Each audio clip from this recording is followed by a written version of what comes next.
তারেক রহমান খুব ভালো এবং সুষ্ঠুভাবে দেশটাকে পরিচালনা করবে। চাঁদাবাজ মুক্ত এবং জঙ্গিবাদ মুক্ত ওইরকম একটা সংসদ চাই। আমরা মনে করি যে জনগণের আশা প্রতিফলিত হয়েছে। তারেক রহমানের এই সংসদটা আশা করতেছি জনগণের সব আশা আকাঙ্ক্ষা পূরণ করবে। বিগত দিনের যত স্বৈরাচারী শাসন ছিল সেই থেকে বিরত থাকবে এবং তারেক রহমান খুব ভালো এবং সুষ্ঠুভাবে দেশটাকে পরিচালনা করবে।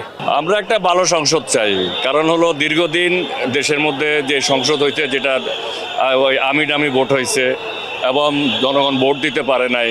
তারপরে যারা সংসদে গেছে সেই জায়গায় দেখা গেছে যে বিভিন্ন ধরনের গান বাদ্য, বিভিন্ন ধরনের কোনো উন্নয়নমূলক কোনো কিছু ছিল না। আমরা চাই গঠনমূলক এবং দেশের উন্নয়ন হোক এবং জনগণ যেভাবে শান্তিতে থাকতে পারে, চাঁদাবাজ মুক্ত এবং জঙ্গিবাদ মুক্ত।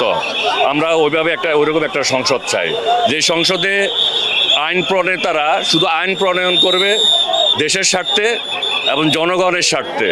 ওইখানে চাঁদাবাদির জন্য সংসদ হওয়া উচিত না, কোনোভাবে কাম্য নয়। কারণ দেশের বহুত লোক মারা গেছে জুলাই আন্দোলনে, অনেক প্রাণ গেছে এবং অনেক শিশু মারা গেছে, অনেক পঙ্গু হয়েছে, অনেক কিছু হয়েছে।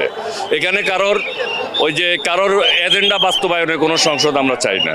সংসদ আমরা দেখতে চাই দুর্নীতিমুক্ত, চাঁদাবাজ মুক্ত, সন্ত্রাস মুক্ত সংসদ দেখতে চাই এবং খেটে খাওয়া মানুষের আজকের যাদের যে চাহিদা, দারিদ্র্যমুক্ত, সন্ত্রাসমুক্ত দেশ আমরা দেখতে চাই। প্রধানমন্ত্রী জনাব তারেক রহমানকে স্বাগত জানাই, শুভেচ্ছা জানাই, আন্তরিক ভালোবাসা রইল তার প্রতি।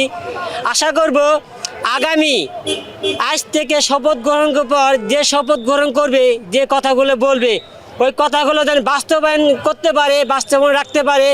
ওই পরামর্শ বাংলাদেশের জনগণ যারা আছে তাদের কাছ থেকে পরামর্শ নিয়ে দেশ পরিচালনা করবে। এটাই আমাদের এমপি মন্ত্রী মাননীয় প্রধানমন্ত্রীর কাছ থেকে আশা আমরা রাখি। জনগণ, সাধারণ জনগণ যারা আছি, আজকের অনুভূতি তো ভাষায় প্রকাশ করার মতো না।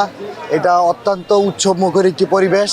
আমাদের দীর্ঘ 17.5 বছরের যে প্রত্যাশা, এই প্রত্যাশা প্রাপ্তিতে রূপান্তরিত হয়েছে। সারা বাংলাদেশের মানুষ অধীর আগ্রহে এই দিনটির অপেক্ষায় ছিল।